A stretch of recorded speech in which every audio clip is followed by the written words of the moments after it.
وسلم على سيدنا محمد وعلى آله وصحبه في كل لحظة أبدا على نعم الله وأفضاله. اللهم آتنا من لدنك الرحمة وعلمنا من لدنك علما. سبحانك لا علم لنا إلا ما علمتنا إنك أنت العليم الحكيم. بسم الله الرحمن الرحيم. نوينا التعلم والتعليم والتذكر والتذكير والنفع والانتفاع والإفادة والاستفادة والحث على التمسك بكتاب الله وسنة رسوله صلى الله عليه وآله وصحبه وسلم، ودعاء إلى الهدى ودلالة على الخير ابتغاء وجه الله ومرضاته وقربه وثوابه سبحانه وتعالى، مع لطف وعافية برحمتك يا أرحم الراحمين. اللهم إنا نسألك علم لدني ومشرب صافيا هاني يا وهاب يا غني. اللهم إنا نسألك علم لدني ومشرب صافيا هاني يا وهاب يا غني. اللهم إنا نسألك علم لدني ومشرب صافيا هاني يا وهاب يا غني. اللهم صل وسلم على سيدنا محمد وعلى آله وصحبه أجمعين. اللهم ألهمنا علما نفقه به أوامرك ونواهيك، وارزقنا فهما نعرف به كيف نناجيك يا أرحم الراحمين. اللهم إنا نسألك فهم النبيين وحفظ المرسلين وإلهام الملائكة المقربين في عافية يا أرحم الراحمين. اللهم أغننا بالعلم وزينا بالحلم وأك- وأكرمنا بالتقوى وجملنا بالعافية يا أرحم الراحمين. آمين. وصلى الله على سيدنا محمد وعلى آله وصحبه وسلم. اللهم إنا نستودعك ما قرأناه وما نقرأه في هذا المجلس وما قبله وما بعده، فاحفظه علينا حتى ترده إلينا وقت احتياجنا إليه يا أرحم الراحمين. اللهم أكرمنا بنور الفهم وأخرجنا من ظلمات الوهم، وافتح لنا أبواب رحمتك وانشر علينا حكمتك يا أرحم الراحمين. آمين. وصلى الله على سيدنا محمد وعلى آله وصحبه وسلم. اللهم يا من مقاليد الأمور كلها بيده وإليه يرجع الأمر كله، يا فتاح يا عليم، يا فتاح يا عليم، يا فتاح يا عليم، افتح علينا فتحا قريبا. وصلى الله على سيدنا محمد وعلى آله وصحبه وسلم. بسم الله الرحمن الرحيم.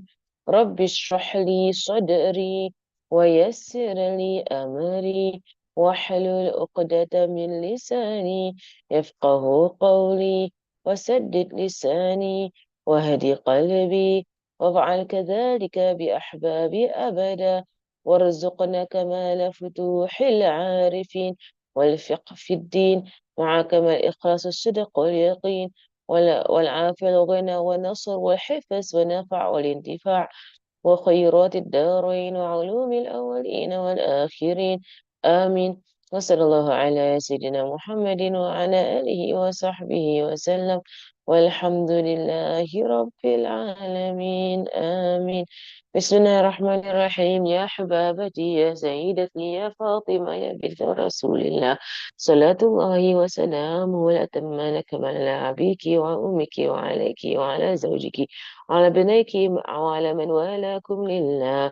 يا حبابتي يا سيدتي يا فاطمة يا بنت رسول الله، صلاة الله وسلامه الأتمان الأكمل على أبيك وأمك وعليك وعلى زوجك ولبنيك وعلى من والاكم لله. يا حبابتي يا سيدتي يا فاطمة يا بنت رسول الله، صلاة الله وسلامه الأتمان الأكمل على أبيك وأمك وعليك وعلى زوجك وعلى بنيك وعلى من والاكم لله في كل لحظة أبدا عدد خلقه ورضا نفسه وزنة عرشه ومداد كلماته. Okay, Alhamdulillah. The cover slide. You need to change the title and okay, it seems as if the Manzuma al-Gharra means Habib Abkar Adani. Doesn't mean that. It's put by Habib Abkar Adani make it smaller. Make the Habib's name a bit smaller than Manzuma al-Gharra, the poem of, you see, the poem of honor and dignity. That's how I would translate it. Like Manzuma al-Gharra, the poem of the honorable, okay, say the honorable poem. Nah, the honorable poem by Al-Habib Abu Al-Adani. Tamam. Okay, we just continue right now because it seems as if it's a translation of the Arabic. Okay, Bismillah ar-Rahman ar-Rahim. على زهراء وآل البيت ترى مع المختار تصلية تردد اللهم صل وسلم وبارك عليه وعلى آله صلى الله على Muhammad. Go to the best, inshallah. Today only half an hour, inshallah, of class till 7:30 because I have so much to study for my paper. My paper is in a few, I think in about 5 hours. Now 8:30 here, 30. Now it's 2 o'clock. Okay. وترفع رايات الأخلاق حسنان حصينا في سماء المجد فرقد. Next one. راعاها الله أم الأحسنين وبعل الحيدر يمضي رغام الأمجد. Okay. So Allah subhanahu wa ta'ala protected her. Ra'aha. Ra'aha, yani Allah subhanahu wa ta'ala looked after her. Allah cared for her subhanahu wa ta'ala. In the sense that Allah subhanahu wa ta'ala protected Sayyidah Fatima al-Zahra, right, from falling into sins, right, since she was young. Right. So we say, okay, so while we say that for prophets, right, this part of our aqidah, right, so for prophets, we say that prophets are ma'asum. Right, ma'asum, the meaning of ma'asum is infallible. Right? They are unable to commit sin. Right? This is something that is beyond prophets. They are unable to commit sin. That is the way Allah subhanahu wa ta'ala has created them. Right? So prophets cannot, it's not possible because they are the role models for human beings. Right? So prophets do not disobey Allah subhanahu wa ta'ala. It is part of their four compulsory attributes, which is amana. Right? One of the four compulsory attributes. Right? For prophets of four attributes that are necessary in the rights of prophets, right? You will have fatana, which is very keen intellect, very strong intellect. Then you have sidq, which is truthfulness. Then you have tabligh, which is to convey the message. And then the last one you have called amana, right? Amana meaning trustworthiness, right? And is understood to mean infallibility, which is, al-asma, or they are ma'asum, right? In the sense that they are unable to commit sin. Okay, so what prophets you say ma'asum, right? The awliya of Allah subhanahu wa ta'ala. Okay, the awliya of Allah subhanahu wa ta'ala. And of course the sahaba, they are of the highest of the awliya of Allah subhanahu wa ta'ala. Awliya meaning the saints, right? The saints of Allah subhanahu wa ta'ala. So they are beneath the ranks of prophets, right? But they are the highest of human beings. The highest ranking would be a siddiqun, right? A siddiqun, and this is the highest ranking for human beings to reach, right? That is right below the rank of prophets, right? So prophethood, the rank of prophets is something that is given, right? Allah gives it to human beings, right? He gives it.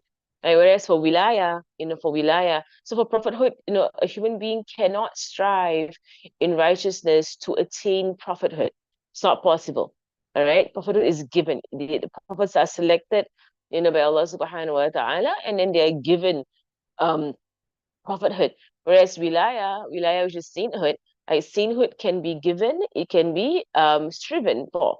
Right. So someone can strive for it, right, and then attain sainthood, right? Sainthood. Or someone could be given sainthood from a very young age. When the point they were born, they were given sainthood.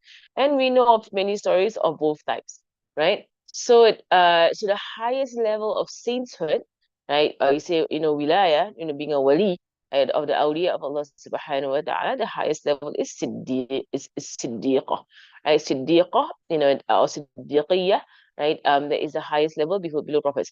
Okay, so for saints, right, we don't say ma'asum, we don't say they are infallible like prophets, no, because that is something that is exclusive for prophets. We say mahfuz, right? Mahfuz, meaning that they are protected. And for saints, they are protected by Allah subhanahu wa ta'ala, that they don't commit, regular sins like what other human beings commit.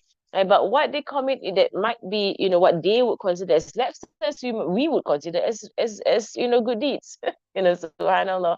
Right. So like for example, and it's a statement that the lapses of those who are close to Allah subhanahu wa ta'ala are counted as good deeds for those who are righteous. Inshallah, because depending on your level, right, depending on your level of righteousness, of spirituality, right, that you would see certain deeds as, oh, mashallah, this is really good, and for others, they see it as, no, this is lacking, this kind of deeds are lacking. What do you mean by really good? Lacking, subhanallah. So like for example, for us regular people, okay, like for me, me regular people, right? So if let's say, I prayed, for example, if let's say I prayed for 1 hour in the night, right? 1 hour flat, I didn't do anything, didn't touch my phone, didn't do anything, and just prayed for 1 hour in the night. That's like, whoa, like that's good in a sense. And he said that that's good. You pray for 1 hour in the night. That's very good. Right? For someone who is of the Muqarrabeen, and they're close to Allah subhanahu wa ta'ala, you will say that's pathetic. Right? You 1 hour only. You only pray for 1 hour. No, no, no. No, no, no, no. The night, you sleep for 1 hour. That's the most you do for the night. Right? Then the rest of the time is prayer. So this is what we means by, like the good deeds of, the good deeds of, some, right? It's like lapses for others, right? For others, it's like, no, that's wrong. And then for you, it's like, no, that's actually good for me, that if I could do that, I'm proud of myself, I'm happy for myself, that kind of thing. So anyway, so all this our understanding of the awliya.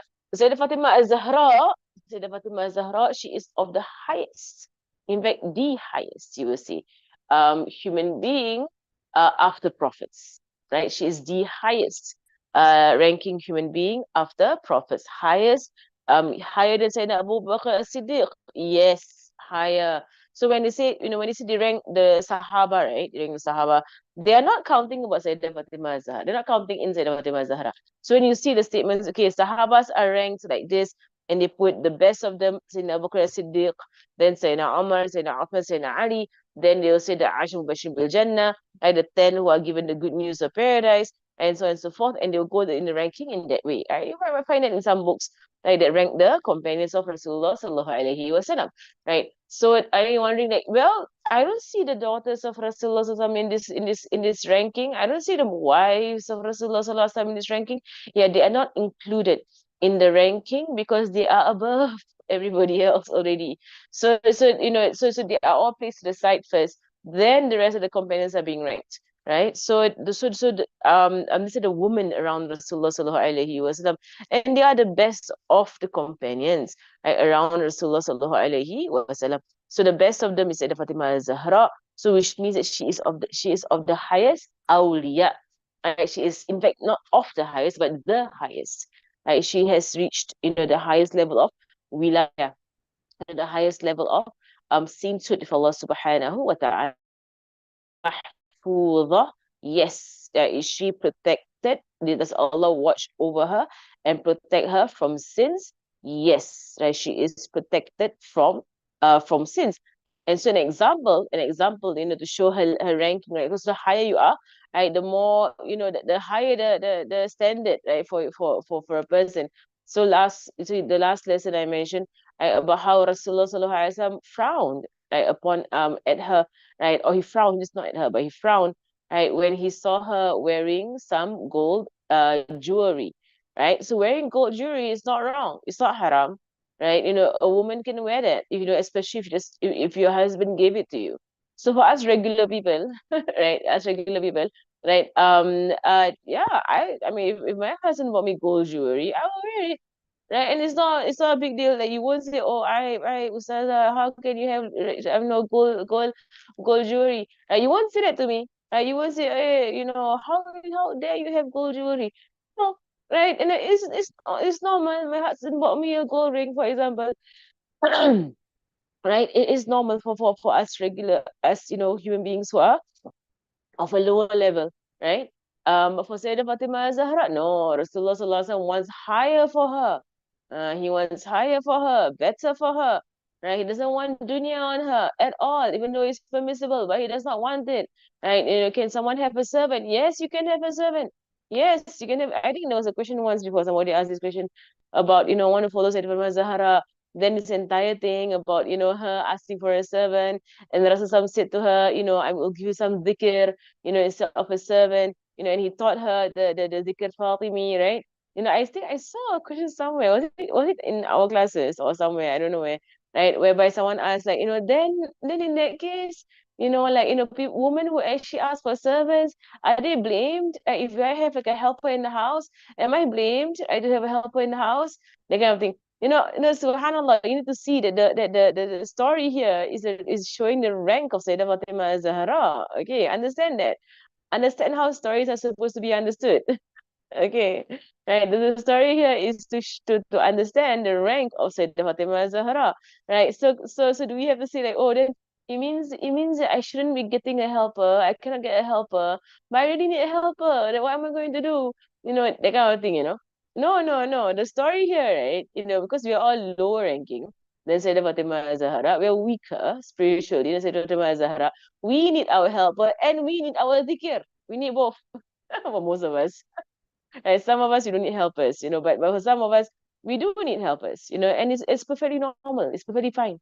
It's okay. You don't get a helper, go get a helper, right, in the house to help you out in your chores, right? There were of the companions that did have, those who were helping them out, right?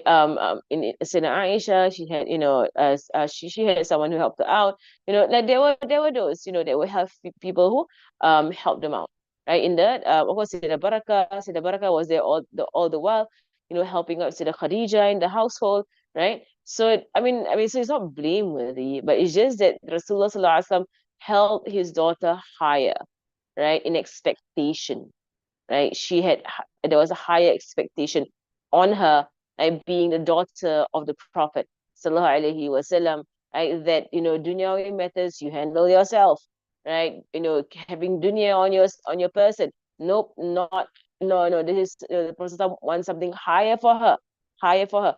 So for us to understand stories properly, right? Understand stories properly, right? So I hope you all get it, right? I hope you all get it. So like, I hope no one thinks, how can Rasulullah be so strict and don't even allow her to have, a bracelet that her husband gave her? How come so strict? Of a higher level, understand that, right? Of a higher level, to give a comparison. Um, like if your child, for example, it is like this your child can do very well, in the exams, for example, and the child has that potential, right, to be an A student, right? And another child, okay, he's struggling, he's not really there yet, and as a parent, right? So of course, with the child that comes home with a C, for example, the child that has the potential to get an A coming home with a C, you'd be upset, right? You'd be upset that, do you study? I know you could do far better than this. You study, you slept all right. You were playing the entire time, didn't study, you get upset. But for the child, who is like, he's around, the standard of C, he comes home with a B, you're like, whoa, mashallah, the mashallah, celebrate, you would do that, right? You would do that. I remember when I was in school, um, my mother, for my youngest brother, my mother actually promised him, my mother she promised him that if he scored any A1 or A2 for his English, for his O levels, she would give him $1,000 to make him study. She would give him $1,000. My mother never made this kind of promises for me ever. She never. She never did. She never promised me $1,000 for getting A's. Because she knows, she knows who she can promise it to. But anyway, like this is what it is. This is what it is. I can say, hey, it's not fair. How can you promise him $1,000 for getting an one A? And then for me, you never promised me $8,000 for getting an A. I can't say that, because my mom knows our potentials, right? Because it will be a few thousand. Ya Allah. Right. So Sayyidah Fatima Zahra, Allah subhanahu wa ta'ala, and Rasulullah sallallahu alaihi wasallam, he knows her potential. He knows her potential. He knows that she's better than that. That she can be higher than that. Because she is the highest ranking of the awliya of Allah subhanahu wa ta'ala. Okay, so all of that is on commentary on the word ra'aha. Right, so ra'aha Allah. Right, so ra'aha Allah, because the awliya are being cared for, or you say they are being protected, right, by Allah subhanahu wa ta'ala. Right, so Allah subhanahu wa ta'ala protected her. Ahsanaini. Habib Abu Bakr likes to use this word for this kunya for Sayyidah Fatima Zahra. If you look at it, right, it's not Hasanaini, it is Ahsanaini. All right, it's Ahsanaini, not Hasanaini. So usually al-Hasanain, when you say al-Hasanain, you refer to al-Hasan wa al-Hussein. Naam, you refer to al-Hasan wa al-Hussein, and they're called al-Hasanain. But Abu Bakr, I've seen it a few times. He writes it in this way. He will say ahsanaini. Right? So ahsan, it is the mubalagha form of Hasan and Hussein. Right? Mubalagha meaning the superlative. Right? So for example, you have, kabir, right, which is large. Then you have akbar, right, which is larger or greater or greatest.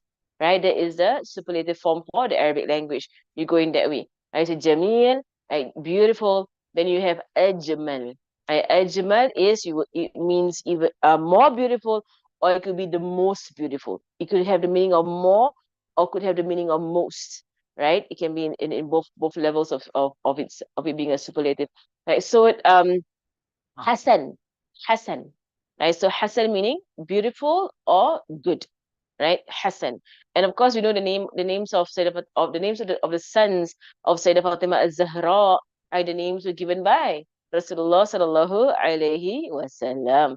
Now, so when Sayyidah Fatima az-Zahra gave birth to her first son, right, very, very, shortly after getting married, probably about a year after marriage, she gave birth to her first son, Sayyidina al-Hasan, right? Sayyidina Ali took the boy, when he was born, and went to Rasulullah sallallahu alaihi wasallam, to show Rasulullah sallallahu alaihi wasallam the newborn, right? And then Rasulullah asked Sayyidina Ali, what are you going to name him? And those were the years, like, whereby, they had just migrated from Mecca to Medina. There was a lot of war, right, going on between the Meccans and the disbelievers in Mecca and the Muslims, right, in Medina. There's a lot of war going on. Badr was happening, Uhud was happening, right? So it was like the years of war, right? And it was the beginning of war, of jihad and warfare, between the Muslims and the disbelievers. So Rasulullah sallallahu alaihi wasallam asked Sayyidina Ali, what are you going to name him? And Sayyidina Ali says, Al-Harb. Right, Sayyidina Ali, mashallah. He is Asadullah, right? He is the lion of Allah, Sayyidina Ali. Right, so he said, Al-Harb, I'm going to name my son War. Right. And they did have this kind of names in that past. You just name their sons War, right? Because they're Arabs. And they that war is something very high to them, and they would have like poetry on war, and boasting about how brave their warriors are, and they would speak about this war and that war and what happened. This was basically their entertainment. It's still our entertainment as well to today, because human beings, for some reason, this obsession with violence and all that stuff. Oh, la hawla wa la quwwata illa billah. Right, so Sayyidina Ali was like, war. His name is, the boy's name is Al-Harb. Right, and Rasulullah said, Bal huwa al-Hasan. Right, rather, his name is Hasan.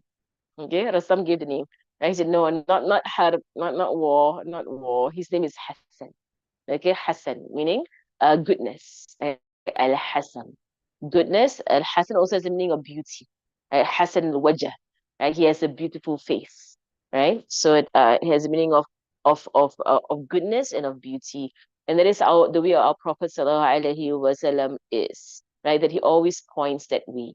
Right? Something beautiful, something gentle, right? Something that he would always point the way of peace, right, sallallahu alayhi wasallam, and he loved the way of peace, right, sallallahu alayhi wasallam. So within a year, thereabouts, she gave birth to a second one, right, Al Hussein. And the same thing happened actually. So in Ali, he took the son, he went to Rasulullah Sallallahu Alaihi Wasallam, the newborn, second boy, right, went to Rasulullah Sallallahu Alaihi Wasallam, and Rasul asked Sayyidina Ali, what are you going to name him? And the same thing happened. He said, Al Harb again, because they're still in the years of war, Sayyidina Ali, mashallah. He wants to name his son War, right? So he's like, Al Harb, I'm going to name him War, and then Rasulullah said, rather Nabal who Al Hussein, right? Rather he is Al Hussein, right? So Hussein, it is the tasghir of the word Hasan, right? Tasghir, that means it is like the diminutive form of the word Hasan, right? So the Arabic words can be made diminutive, right? So when you say, it says that, so Hussein, it means the small Hasan.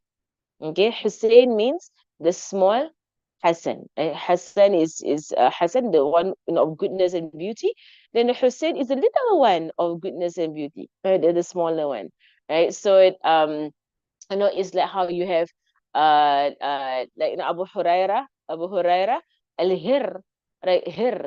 Al-Hirra is a cat. Hir is a cat, right? Hurair, right? Huraira, right, is a kitten, right? So it's a diminutive form, right? Kitten, Huraira, right? So and you find this, around, Amr, Umair, that kind of thing, like the diminutive form of, all kinds of, words.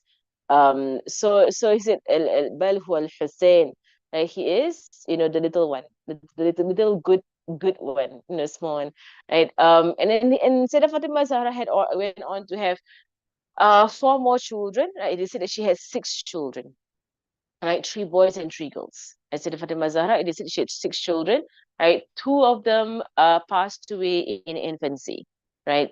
She had a third boy, Al Muhsin, right, who passed away young. And then she had three girls, all of whom she named after her sisters that had passed away, mashallah. And this really shows, and it does reflect, and show us really a part of her life that we might not be, aware of, not might not be, sensitive towards, right? That she lost her sisters. She lost sisters, right? She lost her brothers as well, all her brothers, and it is difficult for anyone here who has ever, or anyone here who, has lost siblings, right? From at a young age, in fact, if you have lost siblings, and you love them, and you're close to them, right? And instead of Fatima Zahra, she was very close to her sisters, right? So it is difficult, not only did she have to see her mother pass away and see her father pass away, she saw all her siblings pass away. Like she saw it, and that is why her ranking is very high, right? Because this is difficulty. This is difficulty, right? It is pain, right? So when she was a teenager, her mother passed away. A few years later, her sister Sayyida Ruqayya was the first to go. Her sister Ruqayya passed away, right? And then Sayyida Zainab passed away. Then Sayyida Kulthum passed away. In between, she saw her brothers, passing away. The little ones. So the Qasim, okay, he passed away before she was born. Okay, she passed before she was born. Sayyidina Abdullah Tahir, he was younger than her actually. He was born after her, right? So she was a child when she witnessed his passing. Then her youngest brother that came from a slave girl, Maria, right? So her youngest brother, Sayyidina Ibrahim bin Rasulullah sallallahu alaihi wasallam, he passed away, and of course she was already an adult, right? So she faced the death of her parents and her siblings, right? It is difficult to face the death of siblings, especially those that you are very close to, right? And then she faced the death of two of her children, right? Of her children. So facing the death of children itself, right, is also very difficult, right? So her youngest son, Al Muhsin, passed away young. Of her three daughters, also one of them passed away in infancy. That is why there is a difference of opinion as to how many daughters she actually had. Right? But the correct opinion is that she had three, right? And one passed away very young, right? And she named her daughters after her sisters. Right? It shows really like there is a yearning, there is a pain, there is a missing. Like you miss your sister so much, that you name your own daughter after your sister, right? Because you miss her so much, mashallah. Right. So Umul Ahsanaini, right? So the word Ahsan here is like a mubalagha form, a superlative form of the word Hassan and Al Hussein.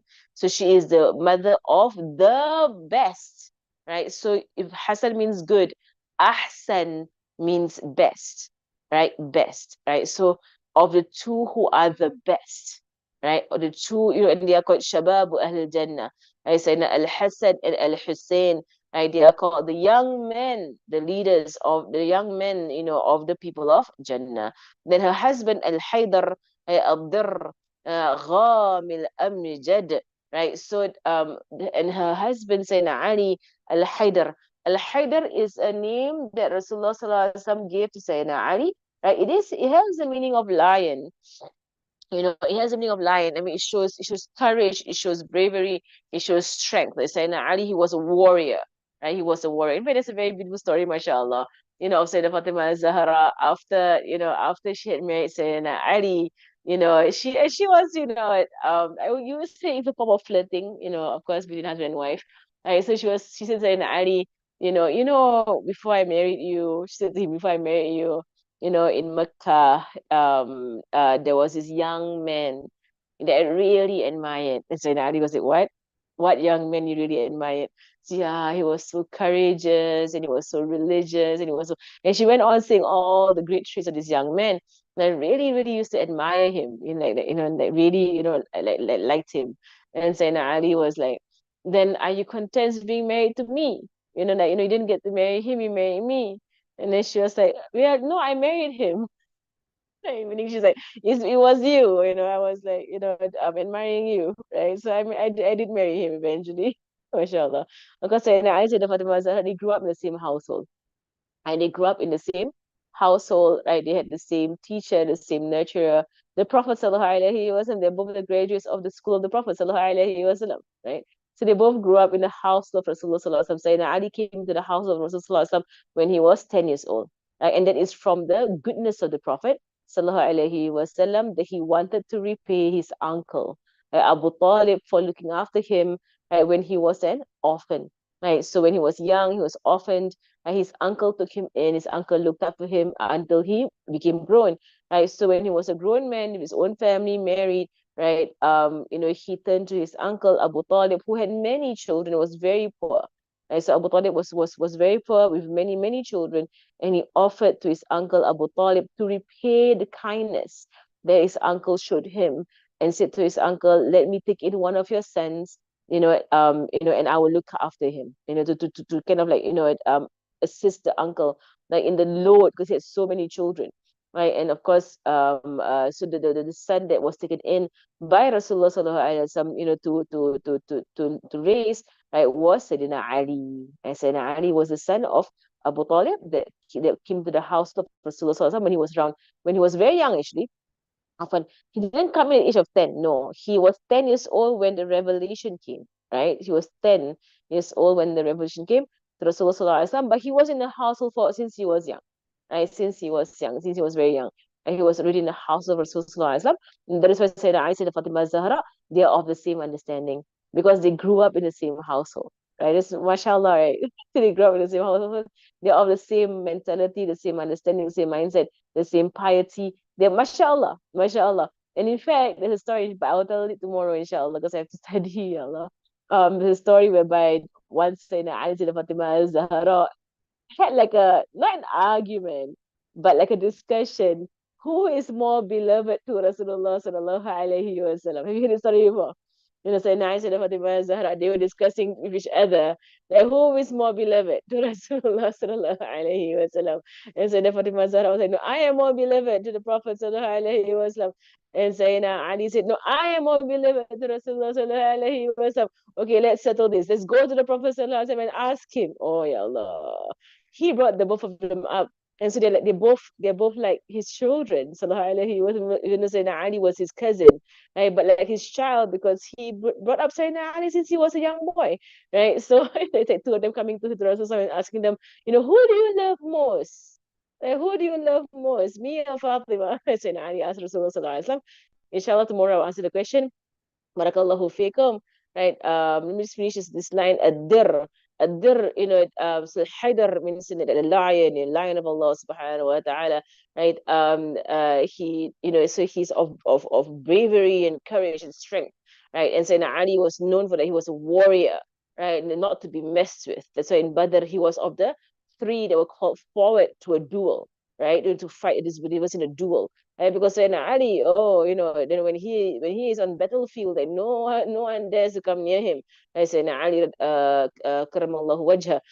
Al-dir, al-dir is that you would say is like from the word dar, of like a fierce force. I say Ali, the one that wherever if he were, that's why he said, I'll name my son Harb, I'll name my son War, and Rasulullah calmed him down. No, you're gonna name him Hassan and Hussein, okay, not War. Okay, Al Hassan, Al Hussein, then Al Muhsin thereafter, right? So he's someone who's fierce, in on the battlefield. Ghamil amjad, right? He is of the highest, glory. Sayyidina Ali, karamallahu wajha. So inshallah tomorrow we will continue our lesson. Barakallahu fikum. I apologize. I already have to study. Wa sallallahu ala sayyidina Muhammadin wa ala alihi wa sahbihi wa sallam. Okay, the question here, someone asked a question, promise commit sinful acts.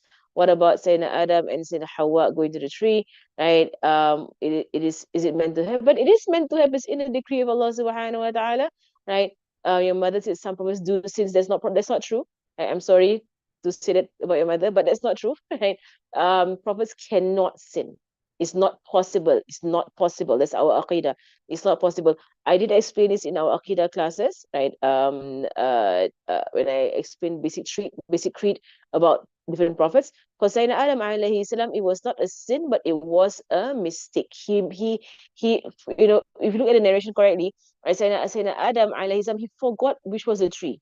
So it was human error. Right? It was human error.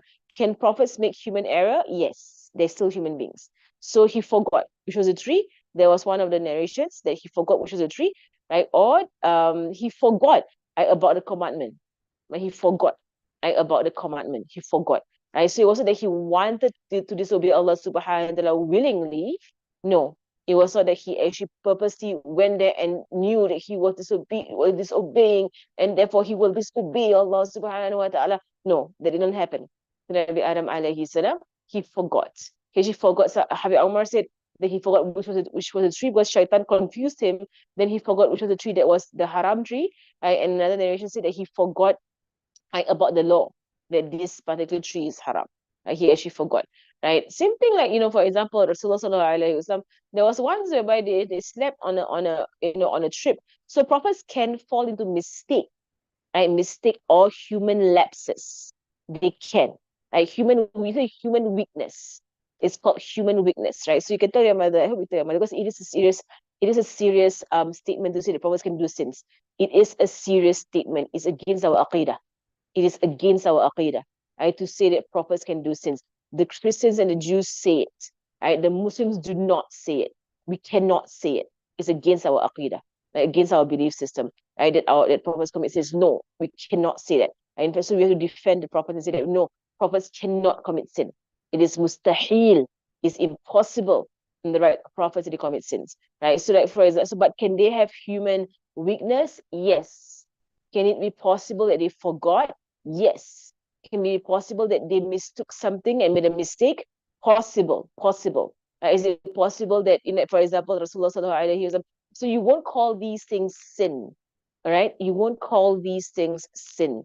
If I accidentally did something that I did not, do on purpose, am I sinful? No. Am I sinful? No. Okay, right. So, like for example, if in time of Rasulullah sallallahu alaihi wasallam, right, they were on an expedition, right, and then they slept that night. Rasul had put Sayyidina Bilal in charge. It's a famous story, right? That he had put Sayyidina Bilal in charge to wake everybody up for subuh, correct? Right, for Fajr. And then they slept, and they only woke up when the sun was high in the sky, and the sun was the first to wake up, and he woke up from the heat of the sun. The sun was high in the sky, and then they all woke up. Like they all miss subuh, all of them miss subuh, like all the Sahaba. And then when they were woke up, so the sun high in the sky, like he got up quickly. He went and was in a Bilal. Bilal, you're supposed to wake us up. And then Zainab Bilal was fast asleep, fast asleep, alas. And then say, yeah, Bilal, what happened? And then Zainab Bilal was like, what overtook you? All overtook me. I also fell asleep. I was so exhausted because they were on an expedition. Right? They were traveling. Right? They were on a battle. And they were traveling. And they all were exhausted that night. They all slept right through up till the sun was almost Zohar already. And then they woke up. Like, so they all of them prayed, subuh in broad daylight, all of them. Is it a sin? No, it's not a sin. It's not a sin. Right? Because why? It was human weakness. Right? It was human weakness. Right? And it was not done on purpose. Whatever's not done on purpose are not sins. Right? Whatever's not done on purpose, that you don't purposely want to disobey Allah subhanahu wa ta'ala, right? These things are not sins. Right? So there was one time, mashallah, I know here, and then I'll end my class, inshallah.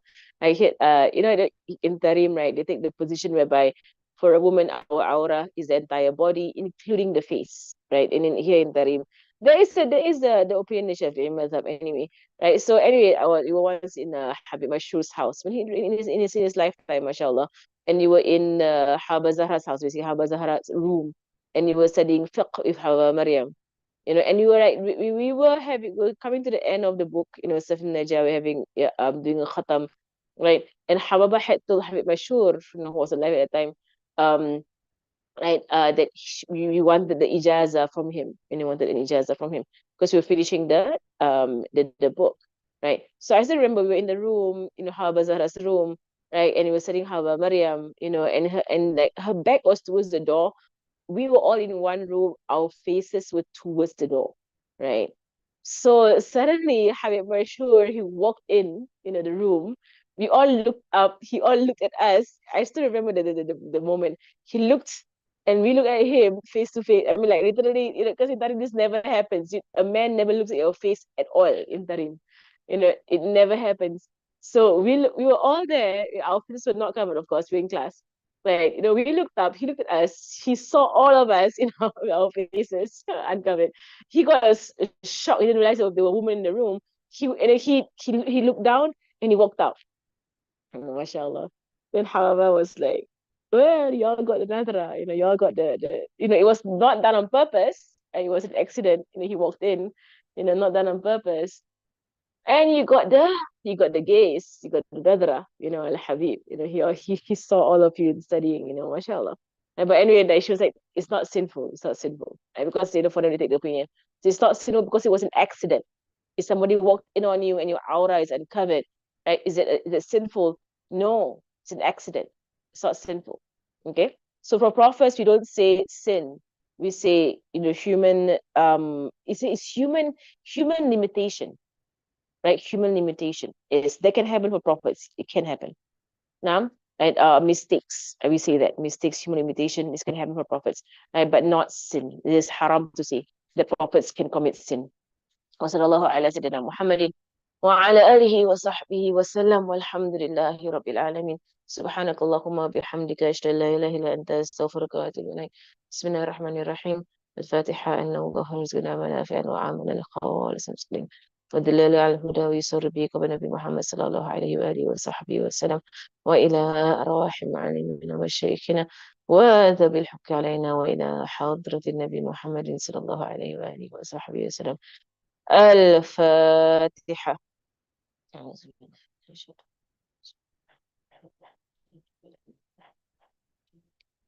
إياك نعبد وإياك نستعين